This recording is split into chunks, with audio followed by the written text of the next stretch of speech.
حضرت معاویہ رضی اللہ تعالی عنہ کی مرویات سے ہے کہ اللہ تعالیٰ جل شانہ جس کی بہتری کا ارادہ کرتا ہے اس کو دین میں سمجھ عطا کر دیتا ہے، اس کو دین میں فقاہت نصیب کر دیتا ہے۔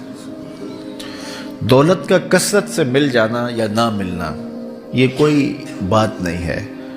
دولت اللہ انہیں بھی دیتا ہے جن پہ راضی ہوتا ہے، اور انہیں بھی دیتا ہے جن پہ ناراض ہوتا ہے۔ قارون کو دولت دی، فرعون کو دولت دی، بادشاہت بھی دی، حامان ہے، شداد ہے، شدید ہے، کتنے کتنے دولت مند اور تخت و تاج کے مالک گزرے، اللہ ان پہ راضی نہیں تھا، لیکن ان کو بھی دولت دی جن پہ راضی تھا۔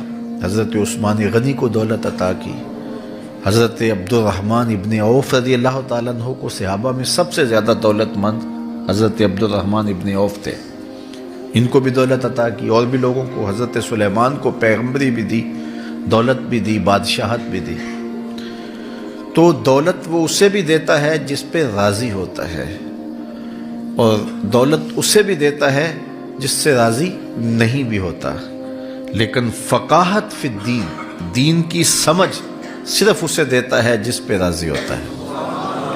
تو جس کو دین کا فہم دے دیا گیا، دین کی سمجھ دے دی گئی، اللہ تعالیٰ اس پہ راضی ہے۔ جس کی بھلائی چاہتا ہے، جس کی بہتری چاہتا ہے، اس کو اللہ تعالیٰ جل شانہ دولت دین دے دیتا ہے اور دین کی سمجھ عطا کر دیتا ہے۔ حضور علیہ الصلوۃ والسلام کا ایک اور فرمان سن لیجئے، جو ایسے راستے پہ چلا جس میں وہ علم کی تلاش کرتا تھا، جو علم طلب کرنے کے لیے کسی راہ کا مسافر ہوا، سہل اللہ لہ بہ طریقا الی الجنہ، تو وہ جنت کے راستے پہ چلا۔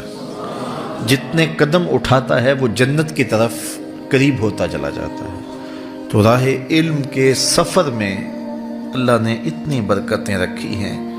حضرت سلیمان علیہ السلام کو اللہ نے اختیار دیا، یا دولت لے لو، یا بادشاہت لے لو، یا پھر علم لے لو۔ ان تین چیزوں میں اللہ نے ان کو ایک چیز اختیار کرنے کا اختیار دیا، یا دولت لے لو، یا بادشاہت لے لو، یا علم لے لو۔ انہوں نے کہا مالک مجھے علم دے دے۔ کہا اچھا تو نے علم کو اختیار کیا، دولت اور بادشاہت اس کے صدقے دے دی۔ ایک زمانے میں ایک ملک نے دوسرے ملک پر قبضہ کر لیا، تو جو بادشاہ وقت تھا اس کو گرفتار کر لیا۔ تو جب گرفتار کر کے دربار میں لایا گیا تو وہ جو دوسرے ملک کا محکوم بادشاہ تھا وہ سامنے کھڑا ہے، تو اس نے اس کو کہا کہ میں بھی چونکہ بادشاہ ہوں اور تم بھی اس سلطنت کے شہنشاہ رہے ہو، تو میں تمہیں قتل نہیں کرتا، تمہیں معاف کرتا ہوں، اور اب اس ملک میں تمہیں کوئی عہدہ دینا چاہتا ہوں۔ اب تم بتاؤ تم کون سا عہدہ قبول کرو گے؟ اب ہمارے حکمران ہوتے ہیں وہ کہتے ہیں وزیر خزانہ لگا دو، لیکن اس نے کہا مجھے معلم لگا دو، مجھے ٹیچر لگا دو۔ تو وہ بادشاہ ہنس پڑا، کہنے لگا پھر دوبارہ بادشاہی چاہتے ہو؟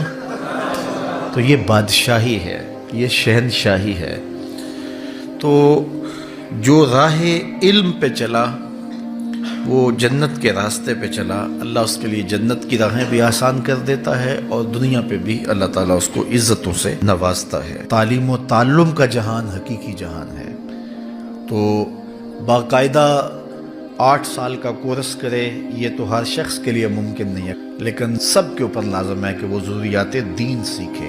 ان میں نماز، روزہ، حج، زکوٰۃ، اگر کاروبار کرتا ہے تو کاروبار کے مسائل، اسی طرح جو ہے وہ کفر، اسلام، بنیادی عقائد، یہ وہ چیزیں ہیں جو ہر ایک شخص کے اوپر جو ہے وہ سیکھنی واجب ہیں اور ضروری ہیں۔